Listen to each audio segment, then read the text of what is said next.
IVM। तो Mohali test match का आगाज हो चुका है, जहां पर विराट कोहली अपना 100वां टेस्ट मैच खेलने के लिए मैदान पर उतर चुके हैं। इन सब खबरों के बीच में खेल नीति पर पहले खबरों की शुरुआत करेंगे। आज रॉडनी मार्श, जो ऑस्ट्रेलिया के बेहतरीन विकेट कीपर रहे हैं या अपने समय के दुनिया के सबसे बेहतरीन विकेट कीपर रहे हैं, वो हमारे बीच नहीं रहे। तो उनको श्रद्धांजलि खेल नीति के प्लेटफॉर्म की तरफ से, हिंदुस्तान के तमाम क्रिकेट फैंस की तरफ से और उन तमाम फैंस का, हमारे जो क्रिकेट के शो में हमारे साथ जुड़ते हैं, उनका ढेर सारा स्वागत है, अभिनंदन है हमारे इस शो में, क्योंकि आज का शो बहुत खास है। क्रिकेट मैच जरूर शुरू हो चुका है, लेकिन हमारी धड़कनें, हमारी जो सोच है वो विराट को लेकर ही अटकी हुई है, क्योंकि एक लंबे अरसे के बाद कोई भारतीय क्रिकेटर अपना 100वां टेस्ट मैच खेलने जा रहा है। उस पर बातचीत करेंगे। भारतीय टीम टॉस जीती है, पहले बल्लेबाजी कर रही है, कितना अच्छा फैसला है और क्या कुछ प्लेइंग 11 जो भारतीय टीम ने चुना है उसको लेकर हमारे क्रिकेट एक्सपर्ट सबा करीम, जो हमारे साथ इस समय जुड़ चुके हैं, पूर्व क्रिकेटर और सिलेक्टर रहे हैं, उनको हमने एयरपोर्ट पे आज रोक लिया है, क्योंकि आज दिन बहुत खास था। हमने कहा आप हमसे बातचीत करके ही आप विदेश रवाना हो। सबा भाई, पहले तो रॉडनी मार्श के लिए 2 शब्द मैं सुनना चाहूंगा आपसे, खेल नीति के प्लेटफॉर्म की तरफ से। बहुत ही शानदार और ऑस्ट्रेलिया की सक्सेस में बड़ा इंपॉर्टेंट रोल रहा है रॉडनी मार्श का, और एक समय caught Rodney Marsh bowled Dennis Lillee, हमने बहुत कुछ सुना है। कैसे आप देखते हैं एक बड़ी क्षति ऑस्ट्रेलिया क्रिकेट के लिए? श्रद्धांजलि मेरे तरफ से भी। हम लोग जब बड़े हो रहे थे तब मुझे याद है कि कमेंट्री, हम लोग रेडियो कमेंट्री सुनते थे, उस समय रॉडनी मार्श की विकेट कीपिंग के बारे में चर्चा होती थी। और आपने सही कहा कि caught Rodney Marsh, bowled Dennis Lillee, caught Rodney Marsh, bowled Jeff Thomson, ये जो कड़ी अभी तक याद है मुझे। और एक दो जो फोटोज आती थी उस वक्त के अखबारों में या फिर स्पोर्ट्स मैगजीन, वो भी मुझे याद है राजी। वो डाइविंग जो कैच उन्होंने पकड़ा था फर्स्ट स्लिप और सेकंड स्लिप के बीच में से डेनिस लिली की गेंद पर, मुझे लगता है एक एशेज टेस्ट मैच में, वो सारी बातें याद है। और रॉडनी मार्श की विकेट कीपिंग बहुत बड़ा कारण है जिसकी वजह से मैंने कीपिंग शुरू की, क्योंकि उनको वो छलांग लगाते हुए देखकर बहुत ज्यादा उत्साहित हुआ था और इंस्पायर्ड भी हुआ था। बहुत बड़ी क्षति है ये। रॉडनी मार्श ने बहुत हद तक मदद की है बीसीसीआई को भी। नेशनल क्रिकेट एकेडमी जब शुरू हुई थी उस समय उनका योगदान काफी अच्छा रहा था, और उसी वजह से एक सिस्टम सा बन गया था जो जिसके वजह से इतने सारे खिलाड़ियों का फायदा हो रहा है, न ही केवल ऑस्ट्रेलियाई क्रिकेट को पर इंडियन क्रिकेट को भी रॉडनी मार्श ने बहुत ज्यादा हेल्प किया है अपने समय में। चलिए, तो रॉडनी मार्श को हम खेल नीति के प्लेटफॉर्म की तरफ से भी श्रद्धांजलि, और हम सब दुआ करेंगे कि उनके परिवार को ईश्वर जो है शक्ति दे कि इस दुख भरे क्षण से वो निकल सकें। वापस अब क्रिकेट के मैदान पर आते हैं और क्रिकेट की बात शुरू कर लेते हैं, क्योंकि विराट कोहली आज अपना 100वां टेस्ट मैच खेलने उतरे। राहुल द्रविड़ ने उनको फेलिसिटेट किया। बहुत बड़ा लम्हा था सबा भाई, हम सब देख रहे थे और मैं बड़ा इमोशनल हो गया था देख के, क्योंकि विराट की पूरी जर्नी मैंने देखी है, और जिस तरह से राहुल द्रविड़ ने उनको इंट्रोड्यूस किया कि 15 साल के थे जब वो एनसीए आए थे, और राहुल द्रविड़ उस समय शायद एनसीए में थे, और कह रहे वहां से विराट कोहली का पूरा सफर देखना, और विराट ने जिस तरह का जेस्चर दिखाया कि राहुल भाई हमारे रोल मॉडल्स में से एक रहे हैं। बड़ा अच्छा कन्वर्सेशन था ये। आज 100वें टेस्ट मैच की शुरुआत हम कह सकते हैं मोहाली में बेहद शानदार रही। बहुत ही भावुक पल है ये सभी खिलाड़ियों के लिए, क्रिकेट फैंस के लिए, विशेष करके विराट कोहली के लिए, क्योंकि 100 टेस्ट मैच खेलना एक अद्भुत कीर्तिमान है राजीव। और खुशी मुझे इस बात की है कि एक तो स्पेक्टेटर्स को अलाउ किया जा रहा है, दूसरी बात यह है कि बीसीसीआई ने फेलिसिटेट किया है विराट कोहली को, और राहुल द्रविड़ से अच्छा कौन हो सकता है इस समय को फेलिसिटेट करने वाला, जो टीम मैनेजमेंट से जुड़ा हो। मुझे लगता है कि हर एक खिलाड़ी के लिए जो इस समय मैदान पे मौजूद है, न ही केवल इंडियन क्रिकेटर्स के लिए, पर मुझे लगता है श्रीलंकन टीम के लिए भी, जो कमेंटेटर्स हैं उनके लिए भी, तो बहुत ही सुनहरा पल है ये। विराट कोहली की अहमियत, उनकी वैल्यू निरंतर बढ़ती जा रही है। उन्होंने जो परिवर्तन लाया है भारतीय टीम में, चाहे फिटनेस लेवल को हो, चाहे वो जीत की तमन्ना की तरफ हम बात करें, चाहे भारत को ओवरसीज ट्रैक रिकॉर्ड हो, इन सब चीजों पर अगर हम नजर दौड़ाएं तो फिर विराट कोहली का कॉन्ट्रीब्यूशन बहुत ज्यादा बड़ा रहा है राजीव। मुझे उम्मीद यही है कि ये सिर्फ एक नई शुरुआत यहाँ से हो विराट कोहली के टेस्ट करियर की, उनके टेस्ट क्रिकेट के जीवन की। सबा भाई, मोहाली स्टेडियम के अंदर जब भी आप एंटर कीजिए, ढेर सारे लेजेंड्स की वहां पे तस्वीर है। बिशन सिंह बेदी भी दिखते हैं वहां, मोहिंदर अमरनाथ दिख जाते हैं, जो भी हरभजन सिंह, युवराज सिंह, तमाम दिग्गज लोगों की तस्वीर हमें वहां पे नजर आती है। क्या सबसे प्राइसलेस मोमेंट है ये मोहाली क्रिकेट ग्राउंड के लिए, विराट का 100वां टेस्ट मैच खेलना वहां पे? हाँ, मुझे लगता है कि इसके पहले 100वां टेस्ट मैच मोहाली पर मुझे याद नहीं आ रहा है किसी भारतीय खिलाड़ी ने खेला होगा। नहीं नहीं नहीं और खेला, ये पहली बार हाँ, है जी। और पंजाब क्रिकेट एसोसिएशन विशेष करके जब से ये मोहाली क्रिकेट स्टेडियम बना है, वहां पर हर कीर्तिमान को ठीक तरह से संभाल के रखा जाता है। आपको याद होगा जब आप जी एंटर करते हैं पेविलियन से, तो राइट साइड में जिन्होंने शतक लगाया उनका नाम है, जिन्होंने 5 विकेट बिल्कुल। लिया टेस्ट मैच में उनका नाम है। तो वहां पर मुझे लगता है कि विराट कोहली का नाम अब सबसे ऊपर ऊपर रखा जाएगा। उसके अलावा जी। जो जो टेस्ट क्रिकेटर्स रहे हैं, जो पंजाब से टेस्ट क्रिकेट खेल चुके हैं, उनकी फोटोज लगी हुई हैं। तो मुझे लगता है कि पंजाब क्रिकेट एसोसिएशन जरूर अपनी तरफ से पूरा प्रयास करेगा।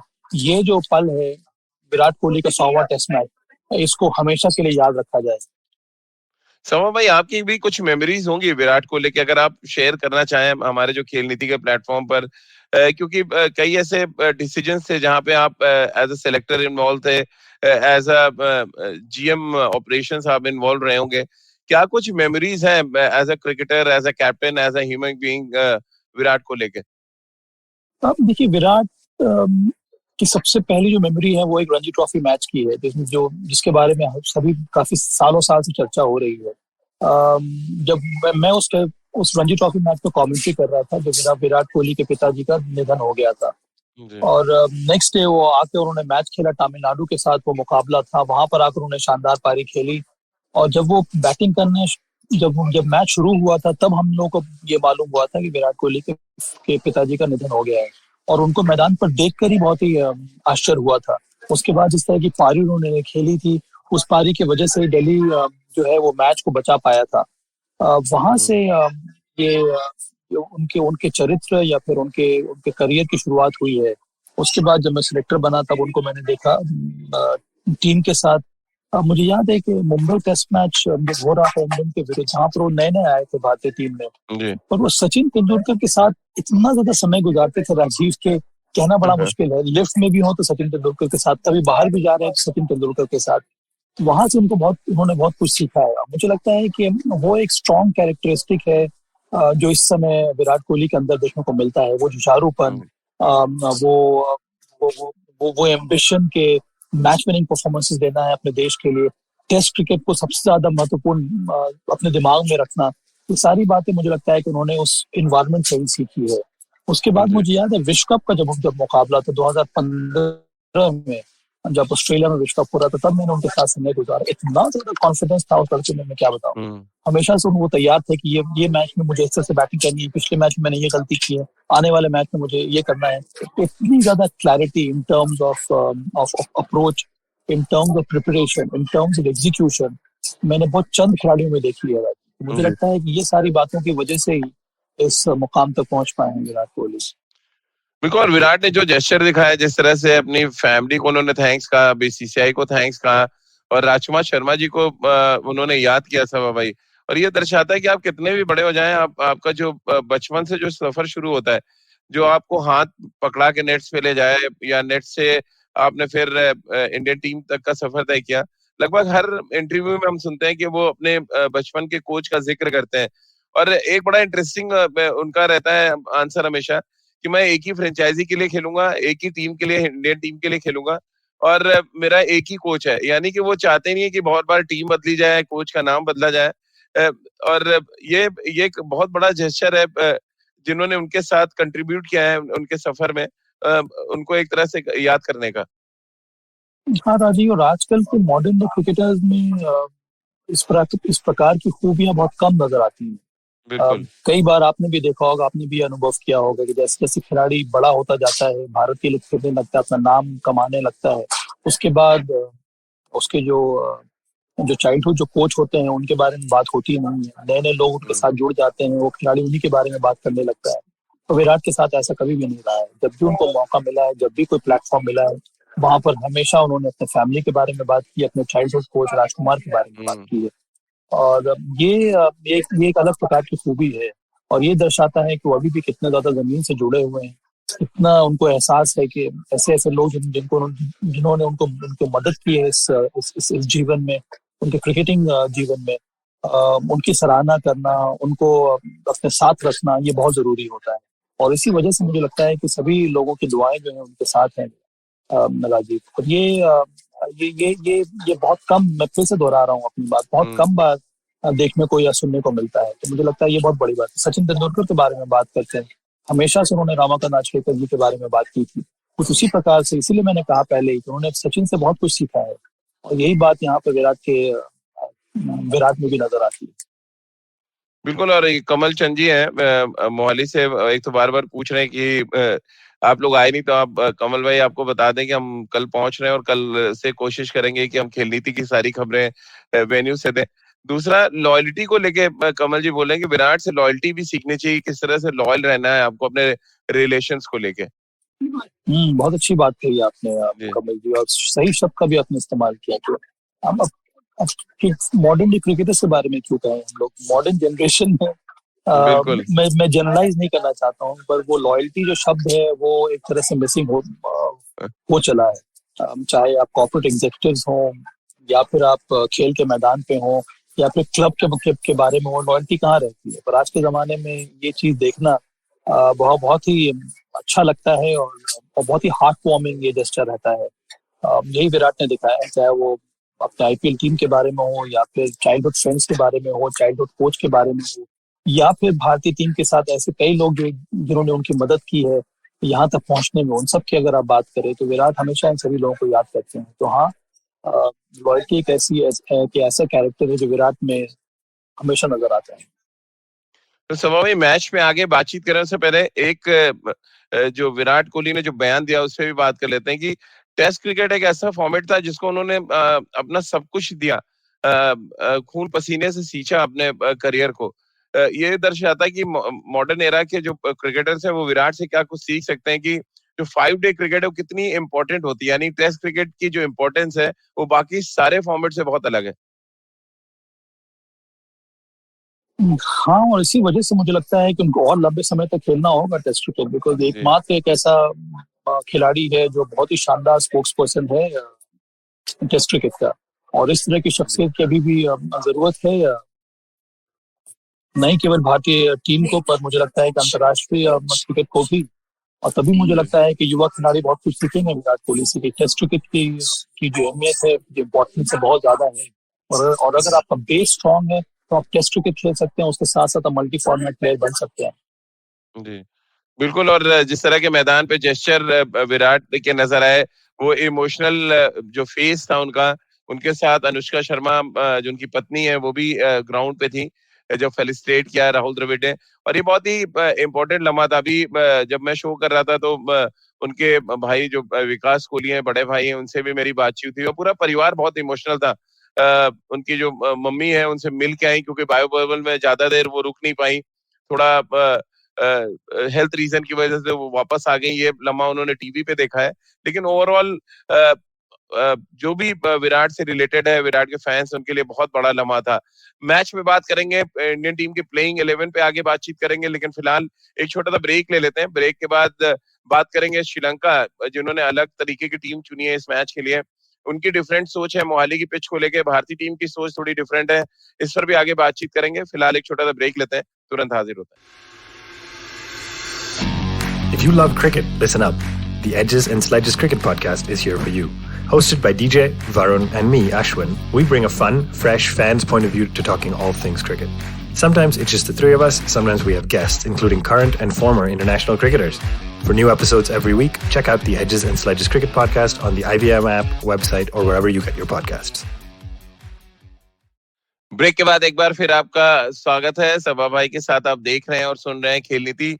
सभा भाई, थोड़ी बात मैच पे भी कर लेते हैं, क्योंकि बड़ा इंटरेस्टिंग कॉम्बिनेशन चुना है दोनों टीमों ने। एक तरफ 3 स्पिनर है तो दूसरी तरफ एक ही स्पिनर खिलाया है श्रीलंका ने। और शुरुआती स्पेल जिस तरह से श्रीलंका के गेंदबाजों ने डाला है, लकमल और विश्वा ने भारतीय ओपनर्स को बिल्कुल बांध के रखा हुआ है। थोड़ा मूवमेंट भी मिल रहा है। अच्छा टॉस जीता आपको लग रहा है रोहित ने, या अच्छा टॉस हारा है श्रीलंका ने? बहुत महत्वपूर्ण टॉस जीता है रोहित शर्मा ने। मुझे लगता है जिस तरह का विकेट है, देखिए थोड़ी बहुत तो नमी रहेगी इस सरफेस में। मोहाली में आपको याद जिस तरह का विकेट मिलता है, अभी ये स्प्रिंग का मौसम है, थोड़ी बहुत मदद मिलेगी पेस बॉलर्स को। पर अंत में ये विकेट जो है वो स्पिनर्स के लिए माकूल रहेगा, और इसी वजह से रोहित शर्मा ने टॉस जीतने के बाद पहले बल्लेबाजी करने का निर्णय लिया है। और यही तो स्पिरिट है इस टीम इंडिया को, इंडिया का, जिसकी शुरुआत विराट कोहली ने की थी, कि हमेशा ये 5 बॉलर की थ्योरी, उसके साथ साथ अगर थोड़ा भी चांस है कि पहले बल्लेबाजी वो कर सकते हैं, विकेट थोड़ा बहुत हेल्प करेगा बाद में स्पिनर्स को, तब वो पहले बल्लेबाजी करने का निर्णय। तो मुझे लगता है ये डिफाइन करता है इस टीम को, राजीव। जी। सो भाई 11 साल के बाद Indian cricket team without Cheteshwar Pujara और अजिंक्य रहाणे के मैदान पर है। ये भी विराट कोहली के 100वें टेस्ट मैच के साथ साथ एक नए एरा की शुरुआत आप मान रहे हैं? यंगस्टर्स मिडिल ऑर्डर में खेलते नजर आएंगे। निश्चित रूप से राजीव, और ये सही समय है, सही अवसर है विराट को, अजिंक्य रहाणे, चेतेश्वर पुजारा के कंट्रीब्यूशन को भी सराहने का। जब से वो उस पिछले दशक से, जब हमारे दिग्गज रिटायर किए थे, सचिन तेंदुलकर, सौरव, वीवीएस लक्ष्मण, राहुल द्रविड़, उसके बाद जो कमान संभाली थी, बल्लेबाजी की बागडोर जो संभाली थी मिडिल ऑर्डर में, वो थे पुजारा, अजिंक्य रहाणे, विराट कोहली, रोहित शर्मा। ऐसे खिलाड़ी थे राजीव। तो ये दोनों इस समय खेल नहीं रहे हैं 11 साल के बाद, जैसा कि आपने कहा, पर इनका कंट्रीब्यूशन काफी शानदार रहा है भारतीय टीम के लिए। और भारतीय टीम जहां तक है इस समय नंबर 1 की पोजीशन पे थी कुछ समय पहले, उसमें पुजारा और अजिंक्य रहाणे का भी बेहतरीन कंट्रीब्यूशन रहा है।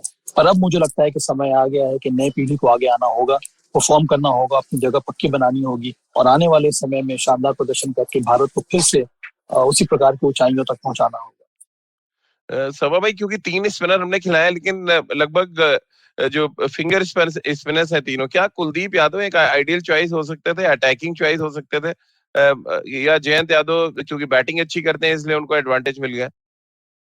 मुझे भी लग रहा था कि कुलदीप यादव के लिए मौका था खेलने का, जी। पर ये 2 स्पिनर, ऑफ स्पिनर इस वजह से खिला रहे हैं, मुझे लगता है कि लेफ्ट हैंडर ज्यादा है श्रीलंका टीम में, राजीव। हाँ। पर इस पर जरूर चर्चा हो रही है कि क्या कुलदीप यादव को खिलाया जाए कि नहीं। कुलदीप यादव को मौका बहुत कम मिला है, और इस समय जब से उनकी भारतीय टीम में एंट्री हुई है, उनकी गेंदबाजी में भी निखार देखने को मिल रहा है। श्रीलंका का दौरा उन्होंने किया था, वहां पर उन्होंने अच्छी गेंदबाजी की थी। इस बार जब भी उनको मौका मिला है, और मिस्ट्री स्पिनर का फायदा आपको मिलता है, विकेट अगर सपाट भी रहे तब भी उसका फायदा मिलता है। परंतु मुझे लगता है कि रोहित और राहुल द्रविड़ ने यही सोचा होगा कि चूंकि लेफ्ट हैंडर ज्यादा है, इसी वजह से वो 2 ऑफ स्पिनर्स के साथ 11 में नजर आ रहे हैं इस वक्त। दोनों जो हमारे प्रीमियम स्पिनर्स हैं सभा भाई, रविंद्र जडेजा, अश्विन, दोनों सब्जेक्ट टू फिटनेस थे। दोनों ने अपने फिटनेस टेस्ट क्लियर किया और टेस्ट मैच खेल रहे हैं। रविंद्र जडेजा को लेके कसाट साहब का एक सवाल है, उनका पूछना है कि क्योंकि बैटिंग पे रोहित उन पे बहुत भरोसा कर रहे हैं, क्या वो नंबर 6 पे खेलते नजर आ सकते हैं और ऋषभ पंत 7 पे खेलेंगे? आवश्यकता है नहीं इसकी। नंबर 6 पर ऋषभ पंत ने बेहतरीन प्रदर्शन किया है टेस्ट मैचेस में, तो मुझे कोई कारण नहीं लगता है कि वहां पर प्रमोट करने की जरूरत है, अनलेस से कुछ और आपको तेज गति से रन बनाना है या फिर कुछ और बात हो जाए। पर इसके अलावा ज्यादा परिवर्तन की जरूरत देखने को नहीं मिल रही। इसकी वजह से आपकी गहराई कितनी ज्यादा बढ़ गई है। जडेजा 7 पे, 8 पे जयंत यादव, या फिर 9 पे आर अश्विन। इससे आपकी बल्लेबाजी में आपकी गहराई बहुत ज्यादा बढ़ गई है बैटिंग। क्योंकि हनुमा विहारी और श्रेयस अय्यर 2 नए फेसेस हैं। सभा भाई, ज्यादातर जो मैं टीम लिस्ट भी देख रहा था उसमें हनुमा विहारी नंबर 3 पे लिखे हुए हैं। यानी क्या टीम मैनेजमेंट ने क्लियर कट मन बना लिया कि हम हमारे अब नए नंबर 3 हनुमा विहारी होने वाले हैं? हाँ, क्योंकि मुझे लगता है कि इसका सबसे बड़ा कारण ये है कि हनुमा विहारी की टेक्निक, उनकी डिफेंसिव टेक्निक भी बहुत ज्यादा स्ट्रांग है।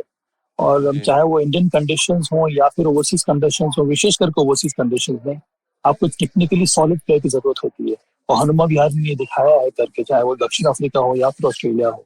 इसी वजह से मुझे लगता है कि यहाँ पे नंबर 3 पर हनुमा विहारी को खिलाने का इरादा किया है टीम मैनेजमेंट में, और उनको थोड़ा लॉन्ग रन मिलना चाहिए, क्योंकि इस खिलाड़ी के अंदर शानदार एकाग्रता है, और लंबे समय तक किसी एकाग्रता को बरकरार रख सकते हैं। नंबर 4 पर विराट कोहली, नंबर 5 पर श्रेयस अय्यर, ये बहुत ही शानदार कॉम्बिनेशन रहेगा भारतीय टीम के लिए, क्योंकि आपके पास नंबर 3 पर एक सॉलिड प्लेयर चाहिए, उसके बाद नंबर 4, नंबर 5 पर आपको स्ट्रोक प्लेयर्स मिल जाएंगे विराट कोहली और श्रेयस अय्यर के रूप में। बिल्कुल। अब थोड़ी बात क्योंकि सवाई श्रीलंका टीम की कर लें, बैटिंग बहुत ही एक्सपीरियंस और स्ट्रांग नजर आ रही है। करुणा रत्ने हैं जिन्होंने पिछले कुछ सालों में 70 के एवरेज से बैटिंग की, जो उनके कैप्टन है, ओपनिंग बैट्समैन। थिरुमाने एक और एक्सपीरियंस लेफ्ट हैंडेड बैट्समैन। फिर एंजेलो मैथ्यूज इस टीम में है। असलंका जो बहुत ही प्रॉमिसिंग लेफ्ट हैंडर्स हैं। और आपने बिल्कुल ठीक कहा, बहुत ढेर सारे जो उनके विकेट कीपर हैं, डिकवेला वो भी लेफ्ट हैंडर है। कुल मिलाकर टॉप 6-7 में देख रहा हूँ तो खाली 2 बैट्समैन राइट हैंडर है, नहीं सारे लेफ्ट हैंडर्स खेल रहे हैं। ये क्या आपने एक तो जो कहा जयंत यादव वाली बात तो ठीक है। बैटिंग क्या श्रीलंका की ज्यादा स्ट्रॉन्ग, ज्यादा एक्सपीरियंस है बनस्पत गेंदबाजी के? राजीव, देखिए टेस्ट टीम मुझे ज्यादा मजबूत लगती है श्रीलंका की बनस्बत हाँ उनके वाइट बॉल क्रिकेट में। और इसमें कई सारे अनुभवी प्लेयर्स हैं, विशेष करके बल्लेबाजी में।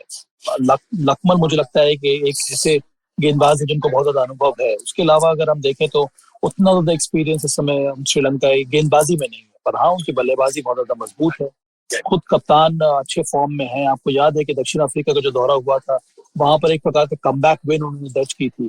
उनकी उम्मीद यही होगी कुछ इसी प्रकार से अपसेट करें भारतीय टीम को भी, क्योंकि इसके पहले मुझे याद नहीं है कभी भी श्रीलंका ने यहाँ पर आकर श्रृंखला जीती होगी। उनकी कोशिश यही होगी कि यहाँ पर एक एक स्ट्रॉन्ग परफॉर्मेंस वो दे भारतीय जमीन पर। हाँ उनकी बल्लेबाजी मुझे लगता है बहुत ज्यादा स्ट्रॉन्ग नजर आ रही है इस वक्त। ये लेकिन सभा में थोड़ा टीम को देख के आप आश्चर्यचकित हैं। बैटिंग बहुत ही हैवी लोडेड है, बट स्पिनर एक खिलाया इन्होंने। इंडियन पिचेस पे एक स्पिनर खिलाना, कितना सहमत है आप? इनके पास ऑलराउंडर्स होंगे राजीव, मुझे लगता है कम से कम 2 हाँ, स्पिनर्स हैं इस टीम में भी। धनंजय डिसिल्वा हाँ और लसित, ये 2 स्पिनर खेल रहे हैं। ये धनंजय डिसिल्वा को एज ऑलराउंडर वो ट्रीट करते हैं। हाँ हाँ 2 जी स्पिनर्स हो गए और 3 पेस बॉलर्स के साथ ये टीम उतरी है। तो मुझे लगता है इन्होंने जो विकेट को परखा है वो अलग किस्म से परखा है। उसके साथ साथ उनको लगता है कि पेस बॉलर्स ही हैं जो कुछ हद तक तंग कर सकते हैं भारतीय बल्लेबाजी को, क्योंकि स्पिनर्स को ये जो हमारे प्लेयर्स हैं काफी आसानी से खेलते हैं। उनके पास ऐसा कोई भी स्पिनर नहीं जिसके पास उस प्रकार का अनुभव है। इसी वजह से मुझे लगता है कि उनके उनके जो बॉलिंग कॉम्बिनेशन है वो अलग है इंडिया से। रोहित के लिए एज अ टेस्ट कैप्टन अच्छी शुरुआत मान रहे हैं सभा भाई। टॉस जीता उन्होंने अपने पहले ही मैच में, और बहुत ही इमोशनल वो भी नजर आया जब उनसे पूछा गया कि टेस्ट क्रिकेट की कप्तानी करना किस तरह से आप देखते हैं। कैसे आप देखते हैं रोहित शर्मा की लिए टेस्ट क्रिकेट में कप्तानी करना? कोई परिवर्तन नहीं आने वाला है रोहित शर्मा की कप्तानी में। जिस तरह से उन्होंने व्हाइट बॉल क्रिकेट में की है उसी प्रकार से जी टेस्ट क्रिकेट में भी करेंगे। पर 2 बातें मुझे अच्छी लगी है रोहित शर्मा की कप्तानी में तो नहीं, पर जिस तरह की बात उन्होंने की। सबसे पहली बात उन्होंने जी प्रेस कॉन्फ्रेंस पे की, उन्होंने याद दिलाया सभी को कि विराट कोहली का कंट्रीब्यूशन बहुत बड़ा है टेस्ट क्रिकेट में, और यहाँ तक जो भारतीय टीम पहुंची है टेस्ट क्रिकेट में जी वो विराट कोहली की वजह से है। नंबर 1। नंबर 2, उन्होंने जो बात कही है वो ये उन्होंने कहा है कि उनको उम्मीद नहीं थी कि वो कभी टेस्ट कप्तानी करेंगे। उनका एम्बिशन ये नहीं था कि टेस्ट कप्तान बनना, उनका एम्बिशन था भारत के लिए खेलना। और अब जब उनको भारत की कप्तानी मिली है तो अपने आप को बहुत ज्यादा ब्लेस्ड फील कर रहे हैं। तो जी इससे अगर आप शुरुआत करेंगे तो फिर आपको बहुत कुछ सीखने को मिलेगा। और मुझे लगता जी है कि ये एक सही समय है, विशेष करके अगर आप होम सीरीज में अपनी कप्तानी का करियर शुरू करते हैं तो आपका विश्वास बढ़ता जाता है। जी बिल्कुल। और जिस तरह से टॉस जीतने के बाद उनका बॉडी लैंग्वेज था सभा भाई, बिल्कुल आप ठीक कह रहे हैं, कुछ नहीं बदलने वाला। उन्होंने अपनी इंडियन जर्सी तो पहनी थी, बट पॉकेट में उनके दोनों हाथ थे, बहुत आराम से वो पिच देखते हुए चले गए। और बैटिंग का डिसीजन भी उन्होंने वैसे ही मुमैया अंदाज में लिया। यानी ये जो केयरलेस अप्रोच है कभी कभी ओपोनेंट को ज्यादा परेशान करता है कि इस बंदे को फर्क ही नहीं पड़ता कुछ। हाँ फिर वो ओपोनेंट जो ढूंढते हैं ना कि भाई कहाँ पे वो चिंक है उनके आर्मर में, वो नजर हाँ नहीं आता है, क्योंकि चाहे अच्छा हो जाए खराब हो जाए कोई फर्क पड़ता नहीं है।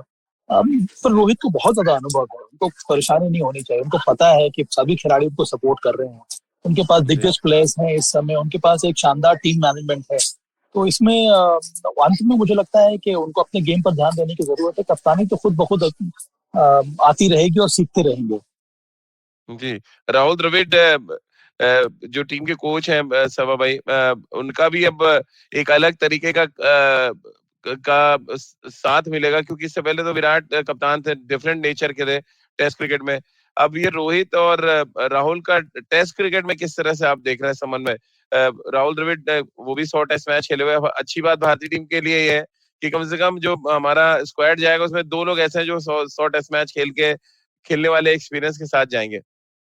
मैं ग्लोबल क्रिकेट में देख रहा था राजीव, जो दूसरी जी टीमें हैं उनमें से मुझे लगता है कि भारत ब्लेस्ड है कि इतना ज्यादा एक्सपीरियंस इस टीम में है। कप्तान भी है, उनके पास अनुभव है, विराट कोहली के पास अनुभव है, अन्य जो प्लेयर्स हैं उनके पास कितना ज्यादा अनुभव है। उसके ऊपर से 160 टेस्ट मैच खेलने वाला आपको कोच मिला हुआ है, तो अनुभव की कमी नहीं है यहाँ पर, एक्सपीरियंसेस की कमी नहीं है यहाँ पर। जरूरी यह है कि आप शेयर करें सभी के एक्सपीरियंस को, वहां से सीखें आप, तो कोई भी स्थिति आएगी उसको आपको सोल्यूशन ढूंढने में आपको आसानी होगी।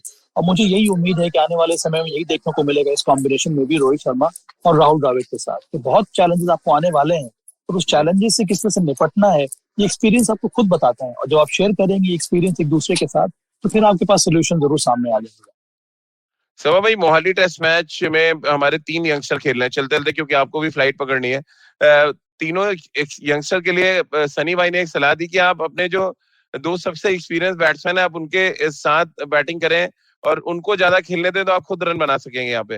वो मयंक के लिए भी सजेशन था, वो श्रेयस अय्यर के लिए भी, और वो हनुमा विहारी के लिए भी। कैसे आप देखते हैं जिस तरह से हमारी ये एक नई पौध टेस्ट क्रिकेट में अपनी पैर जमाएगी? और ये तीनों तो काफी समय से टेस्ट मैचेस खेल रहे हैं। श्रेयस अय्यर को क्रम हटा दे तो हनुमा विहारी को अनुभव है, मयंक अग्रवाल को अनुभव है। देखिए, अंत में जब आप अंदर जाते हैं तो आपको खुद अपना गेम खेलना होता है।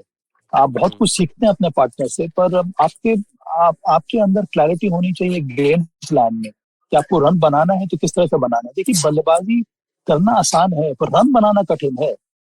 तो ये आर्ट ऑफ जो स्कोरिंग होती है राजीव, वो सीखना बहुत जरूरी है। और आर्ट ऑफ स्कोरिंग हर एक लेवल पर चेंज होने लगती है। फर्स्ट क्लास क्रिकेट में आर्ट ऑफ स्कोरिंग अलग है, अंतरराष्ट्रीय स्तर पर विशेषकर टेस्ट क्रिकेट में आर्ट ऑफ स्कोरिंग अलग है। वहां पर अलग प्रकार के चैलेंजेस आपके सामने आएंगे, और ये खुद आपको ही सही रास्ता चुनना होगा। तो अंत में मुझे लगता है ये सभी खिलाड़ी को भी पता है कि आपको जाके अंदर अपने गेम प्लान के हिसाब से आपको बल्लेबाजी करनी है, पर अगर आपकी तैयारी सही है तो ऑटोमेटिकली हो जाता है। चलिए सभा भाई, बहुत बहुत शुक्रिया आपका हमारे साथ जुड़ने के लिए। आपको उड़ान पकड़नी है, और हम सब चाहेंगे कि विराट कोहली भी एक नई उड़ान भरे मोहाली के मैदान से, यानी कि 100 टेस्ट मैच के बाद फ्रेश गार्ड लें और एक नई इनिंग की शुरुआत करें। भारतीय टीम मोहाली टेस्ट मैच जीते और टेस्ट चैंपियनशिप में एक बार फिर वो कॉन्टेस्ट में आ जाए, इस बात की उम्मीद हम सब करेंगे। तो जुड़िए खेल नीति के साथ हर सुबह 9:30 पर खेल नीति के यूट्यूब चैनल और IVM के फेसबुक पेज पर। इसके अलावा मुझसे जुड़ सकते हैं और अपने सवाल भेज सकते हैं। @RajiVish मेरा ट्विटर हैंडल है। इसके अलावा खेल नीति का हर एपिसोड आप सुन सकते हैं IVM ऐप पर, IVMpodcast.com पर, गाना, स्पॉटिफाई, सावन, गूगल पॉडकास्ट या अन्य IVM पॉडकास्टिंग नेटवर्क पर। आप सभी का बहुत बहुत शुक्रिया हमारे साथ जुड़ने के लिए।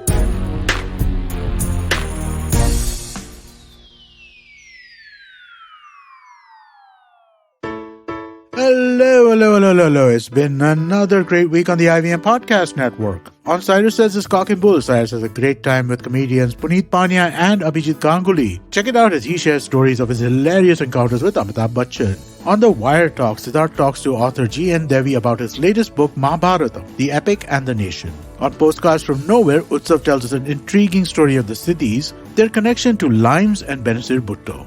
The Pulyabazi hosts talk to Nihar Shah, assistant professor at Carnegie Mellon University. They discuss how to distinguish between good science and pseudoscience. And on Ikaduka Economy, Abhinav and Dr. Junjunwala break down how interest rates are determined for loans. Do follow us on social media. We're IVM Podcast on Twitter, Facebook, Instagram, and LinkedIn. And remember, if you're enjoying this show or any of our other shows for that matter, please do tell a friend. It really helps us. Don't forget to rate us on any of the platforms that you're listening to. And also remember, you can check us out on YouTube at www.ivmpodcast.com/YouTube. And finally, we'd like to thank our sponsors this week, SBI Life Insurance, Bank of Baroda, and HDFC Life Insurance. Thank you so much for making this possible.